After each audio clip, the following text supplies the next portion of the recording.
The portal has been open now for a couple of days, and I want to make sure that I talk about a couple of teams, some takeaways from a couple of teams, and really takeaways in the early part, because now this is where we start really planning for 2025 and rosters really start to kind of come into, start to really form a little bit. Okay, the first team that I have to talk about, I absolutely have to talk about right now is the USC Trojans. They lost a couple of key impact players. Now, some of those players that they're certainly were expecting to go into the transfer portal. Of course, you got to talk about Miller Moss, the quarterback for the Trojans right now. Of course, he got benched later on in the season. So it was a given that he was going to go into the transfer portal. That's obviously no huge surprise. Bear Alexander, he had that redshirt situation early into the season. So we know that he was going to go into the portal. He's been contacted by Penn State. He's been contacted by Oregon as well. So we'll see if maybe SMU is thrown in there as well, but the two Big Ten teams. So we'll see if that can maybe circle around to have some good luck. Certainly with them. You look at Mason Murphy, wasn't exactly number one at the top of the list in terms of favorite players for the USC fan base as well. But then you kind of dive into some of these other ones. Let's talk about Deuce Robinson. Deuce Robinson, that one happened on Tuesday in the afternoon, towards the evening, and there is rumblings coming out of Southern California that maybe that could be the start of the wave of some other players to be able to hop into the transfer portal, certainly as well. And you look at Kyron Hudson, who is also in the transfer portal. All of a sudden, that great class from a couple of years ago is starting to maybe not be on campus at the University of Southern California. And that's going to hurt because that was a big selling point when Lincoln Riley first came into this program, was this great class that he certainly had right away. But now you're starting to see what's happening with the portal, certainly as well. And then you got to talk about Quentin Joyner. Quentin Joyner at running back, right? He backed up Woody Marks this season. Woody Marks rushed for over 1,000 yards this year. And I thought Quentin Joyner, when he got in the game, I thought he proved that he was a more than capable backup running back, and he more than proved his talent and how much more touches that he should be getting. I really thought they underutilized Quentin Joyner this season out there in Los Angeles. But let's talk about Quentin Joyner and kind of what he leaves behind at the running back position. You've got Brian Jackson in there. You've got Amarian Peterson in there. And that essentially gets you to the guys that have had significant, well, maybe even not significant, just experience in general at the running back position. USC is a team that has a ton of portal needs. They are one of those teams out there. They need to hammer and hammer and hammer the transfer portal and be able to backfill some of these roles and to be able to potentially strengthen their team. So at running back, that's where it really starts. They signed two running backs in the class of 25 just a couple of a week or so ago on the early signing period. Harry Dalton, who was a 4-star, Riley Wormley, who is a 3-star. So there needs to be something there here for the USC Trojans. I would take a peek at Washington State's Wayshawn Parker. He was a freshman this year up there in Pullman, 735 yards and 4 touchdowns. He's from the state. He's from the Golden State. He's from the Sacramento area. I would take a look at him. He was able to get explosive a few times for Washington State, certainly this season. But if I'm looking at what USC has at the running back position right now,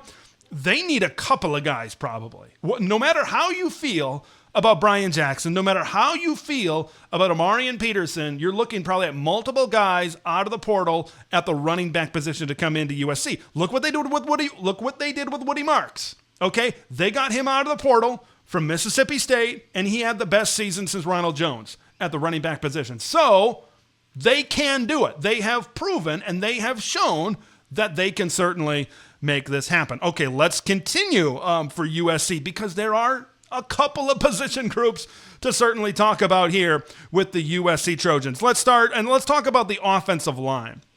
There's a potential that USC's offensive line could be replacing 3 starters up front. I talked about Mason Murphy, who was starting at tackle. You're looking at Emmanuel Pregnon and Jonah Monheim. They technically have 1 year of eligibility remaining, but I think we saw Emmanuel Pregnon go into the Senior Bowl or the Shrine Bowl or one of those bowls, which usually signifies that their career is done. Jonah Monheim, of course, had a decent year over there at center.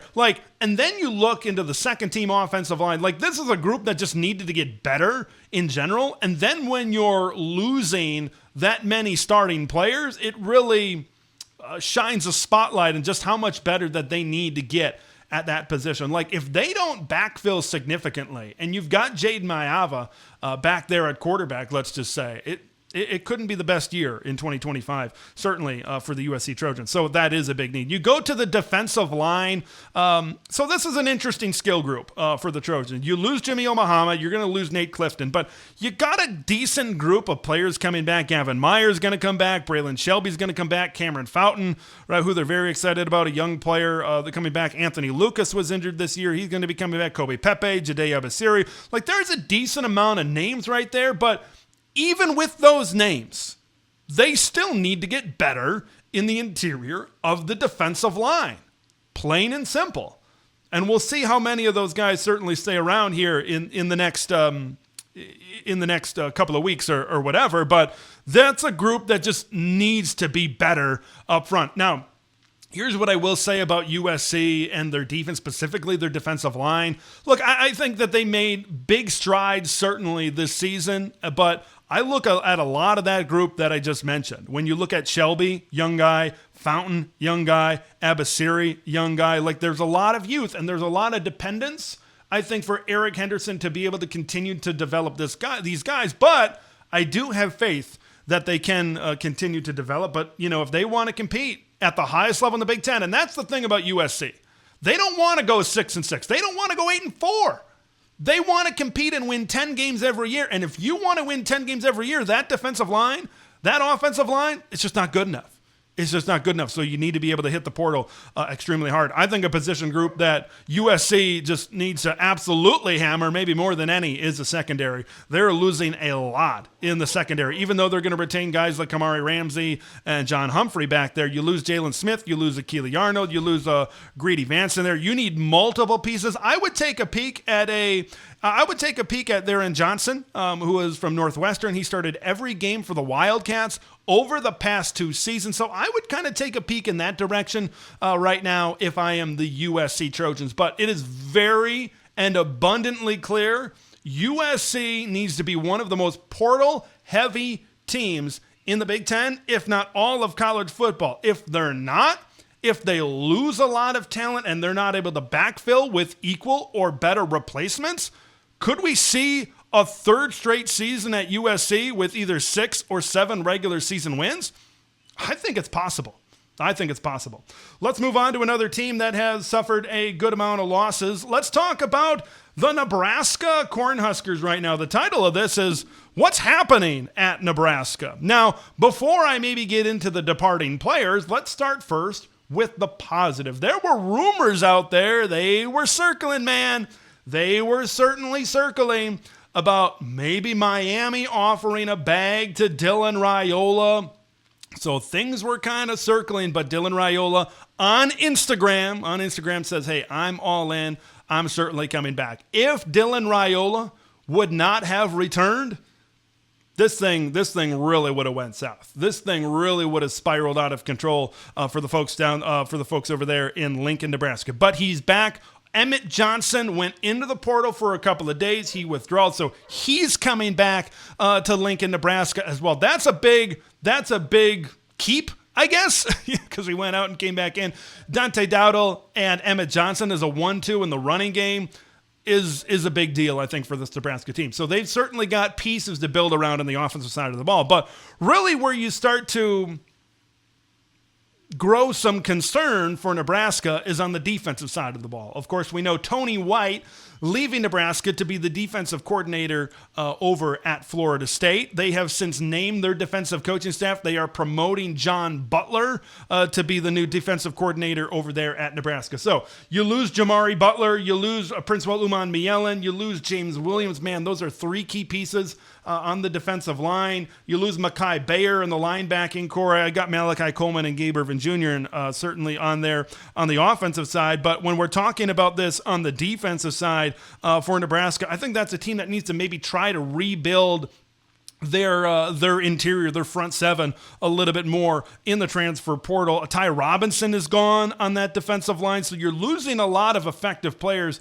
that you had up front. Nash Hutmaker, the Polar Bear, can technically come back for one more year, but once again, they're going to need some help on the defensive line. Look, they've been able to recruit at a solid level these first couple of years under Matt Rule, but are those kids going to be ready to step up into a big situation? MJ Sherman's going to have to step up. Cameron Lenhart is another guy that's going to have to step up next year on defense for the Nebraska Cornhuskers as well. You know, some guys from former Big Ten players that I'd maybe take a peek at. Cole Brevard from Purdue, big body in the middle, 6'3", 335 pounds. He started for them.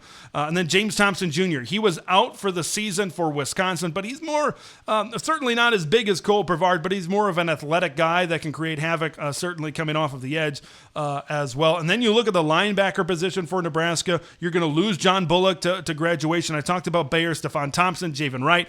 They're all gone. So Nebraska is going to need to go hard into the portal as in terms of repopulating their front seven as well. I think Nebraska needs to get better also on the edge at wide receiver to be able to get more explosive, to be able to help Dylan Raiola out on the offensive side.